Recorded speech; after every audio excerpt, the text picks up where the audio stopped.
5 seconds to go.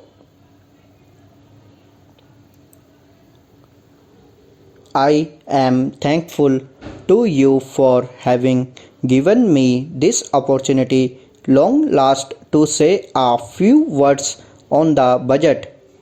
Already much has been said, and I think the finance minister has come in for his share of congratulations as well as criticisms. So there is not very much to say, but I should like to say a few words. The increased development expenditure and the absence of any new taxation has earned for the budget a good response even from the businessman.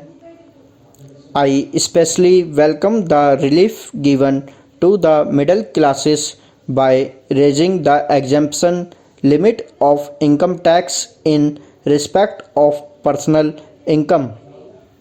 No doubt this is some relief to the middle classes, but I would request the finance minister if he could to raise the exemption limit from rupees 4,000 to rupees 6,000, as that would give substantial relief to the middle classes.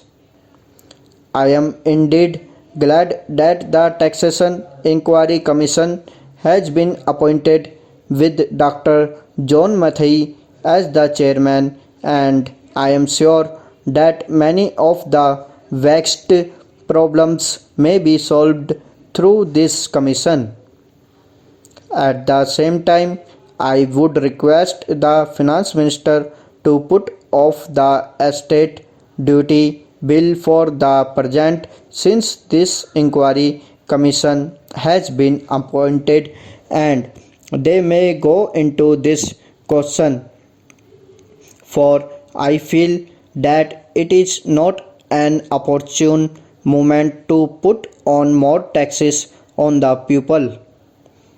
Already, as Mr. Gadgil has pointed out, there are so many taxes on the people. The people are overburdened by taxes and they are just trying to recover their stability. So, in regard to estate duty, I would ask him to consider about it. My reason for asking it to be postponed is, as I have said, that the people are still facing economic distress, and then our government is not able to offer the amenities which other countries have, where the estate duty exists, such as free compulsory education for children, free medical aid, homes for the poor and the destitute, old age pension, etc. So, my humble suggestion is that this point may be considered by the Taxation Inquiry Commission. I agree that there is a brighter side of the picture, and that instead of continually harping on our poverty, we should also see the bright side. We are making encouraging progress towards laying the foundation of a welfare state. With the cooperation of all and the implementation of the 5-year plan, I am sure, sir, that we should be able to lay the foundations and fulfill the dreams of India. It is indeed encouraging to know from the finance minister that there is a tendency of lowering food prices all over the world, and in that case the prices in our country too would be lowered. Regarding defense, for obvious security reasons, I do not agree with my friends who say that the expenditure should be curtailed. It is not advisable to take any undue risks and slacken the defense arrangements. Indeed, defense is one of our valuable assets, although strange to say, there seems to be adverse opinion in some quarters. I agree with what General Cariappa once said that God and army are remembered only when there is trouble.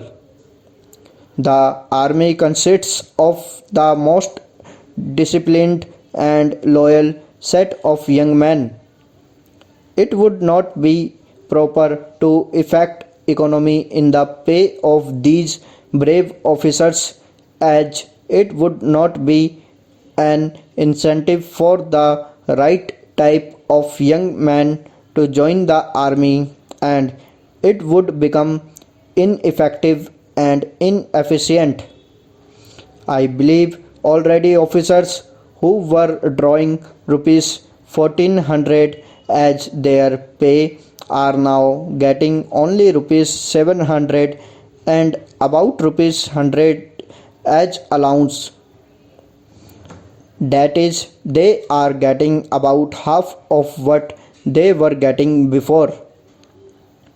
It is very hard for those officers on field duty to establish separate establishments for their families and for their children, and I would especially appeal to the finance minister to see that the family allowances may be restored to those officers who are on field duty. Economy in army could be effected in other ways. There is scope for more efficient operation of defense industries, which process seems slow, and by purchase policy of utilizing goods and stores indigenously manufactured. Preference should be given to country made war materials such as could be produced here and they would be cheaper than foreign made goods. I may also suggest that the armed forces who are not on field service or under any operational commitments could be utilized for giving military training to the youths in schools and colleges, which would teach discipline and loyalty. The university authorities should make military training as part of their compulsory education, just as they have adopted social, domestic, and political sciences. The National Cadet Corps is already inculcating military training in some universities such as Bombay and Calcutta. But if military training is made compulsory for our university students, it will go long way.